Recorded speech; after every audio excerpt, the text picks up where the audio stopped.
yllättävä ylös jäi. Näytti, että mies jo raudan saa, mutta siinä ennen kuin lähdetään tuomaan lantiota eteen, niin voimat loppuivat. Kirk Karwoski. Hänellä viimeiseen yritykseen laitettu painoja 440 kiloa. What you got for us today, Kirk? What do you have for us today? What do you got for us today, baby? You, baby, come on. All right, Kirk, what do you got?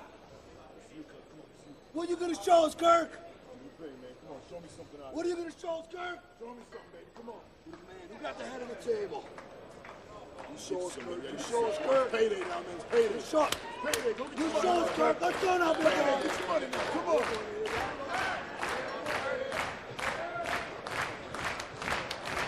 Let's go, Kirk. Let's go. Show me the way. Let's go. Pian se nähdään, mitä Kirkillä on tarjota tänään. 4.20 on tehtynä ja nyt 20 kiloa lisää. Ennätys hänellä on siis aivan mahtava 455.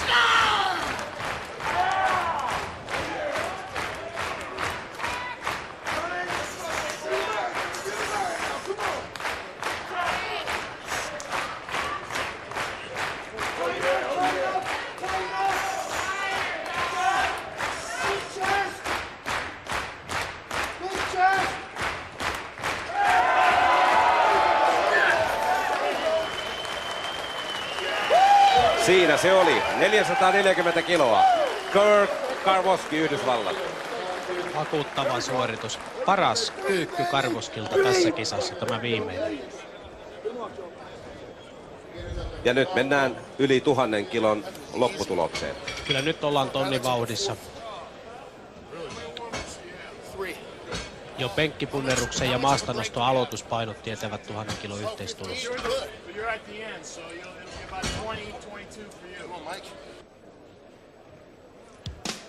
Suosikki Kirk Karwoski teki 3 onnistunutta kyykkyä. Ja se on tietysti aina tärkeää myöskin jatkoa ajatellen, että 3 kyykkyä menee läpi. Kyllä se on yhteistuloksen kannalta erittäin ratkaiseva asia. Ja kolmannella siis peräti 440 kiloa. Etua seuraavaan tuli aika rutkasti, eli Sturla Davidsen kakkosena hävisi 55 kiloa. Sen jälkeen on tasaista ja penkissä nimenomaan Midote varmaan ohittaa Grendelin ja ehkä myös Liangin, joten pronssista käydään vielä tiukka taistelu.